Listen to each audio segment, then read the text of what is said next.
Another day, another book review. Hey everyone! Today, I'm going to talk about a book that has made quite an impact. Empire of Pain, by Patrick Radden Keefe. This book chronicles the rise and fall of the Sackler family, the creators of OxyContin, and their role in the opioid crisis that has devastated so many lives. So, let's dive into this harrowing tale. Background information. Before we get started, let's talk about the author, Patrick Radden Keefe. He's a staff writer for The New Yorker and the author of other successful books like Say Nothing and The Snakehead.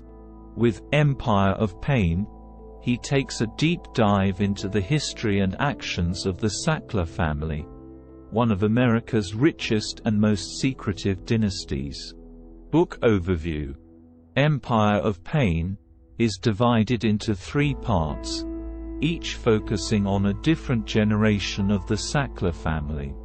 Keefe expertly weaves together the family's business ventures, philanthropy, and the human cost of their actions. The book follows the rise of the Sackler empire, from humble beginnings to global domination, culminating in the opioid crisis and the legal battles that ensued. The 3 generations. Let's start with the first generation, Arthur, Mortimer, and Raymond Sackler. Arthur is the eldest, an ambitious and ruthless businessman who revolutionized pharmaceutical marketing. He was a pioneer in direct-to-physician advertising, which would become a hallmark of the family's business practices. Arthur's tactics ultimately led to the creation of Valium, the first billion-dollar drug. Mortimer and Raymond were not only Arthur's younger brothers but also his business partners. They co-founded Purdue Pharma, the company that would later produce OxyContin. After Arthur's death in 1987, his brothers and the descendants took control of the company and continued his aggressive marketing strategies. The second generation, which includes Richard Sackler, expanded Purdue Pharma and launched OxyContin in 1995. Richard pushed for the aggressive promotion of OxyContin, despite growing evidence of its addictive nature.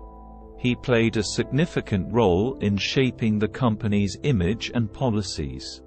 The third generation of Sacklers, many of whom still hold positions in Purdue Pharma, are now facing the consequences of their family's actions as they grapple with lawsuits, public scrutiny, and the opioid crisis that has claimed countless lives.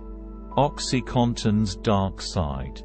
Keefe delves into the dark side of OxyContin, showing how the Sacklers' aggressive marketing tactics led to overprescription and widespread addiction.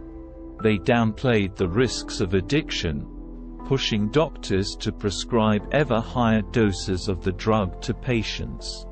OxyContin quickly became one of the most prescribed and abused drugs in the United States. As the opioid crisis worsened, so did the Sacklers' tactics.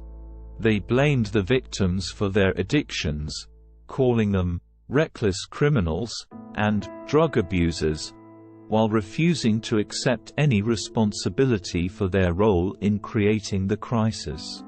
This victim blaming further fueled public outrage and calls for accountability. The legal battle. Empire of Pain also covers the legal battles the Sackler family faced as a result of their actions.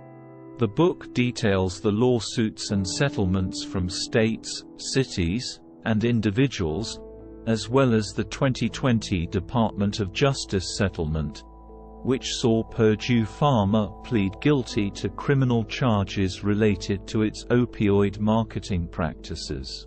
However, the Sacklers themselves managed to avoid criminal charges, instead paying a hefty civil settlement. The legal battle raises important questions about wealth, power, and accountability in America. The Sacklers' philanthropy and connections allowed them to evade responsibility for years, as they continued to profit from the opioid crisis. Conclusion. In conclusion, Empire of Pain, by Patrick Radden Keefe is a gripping, well-researched, and heartbreaking account of the Sackler family and the opioid crisis they helped create. The book is a must-read for anyone interested in understanding the complex factors that contributed to one of the deadliest public health crises in modern history. Empire of Pain serves as a stark reminder of the dangers of corporate greed, the power of money, and the devastating human cost of unbridled ambition. It challenges us to consider what we value as a society and encourages us to hold the powerful accountable for their actions. That's it for today's book review. If you're interested in reading Empire of Pain, I've included a link in the description below. Be sure to subscribe for more book reviews, and let me know in the comments what other books you'd like me to review. Thanks for watching, and I'll see you next time.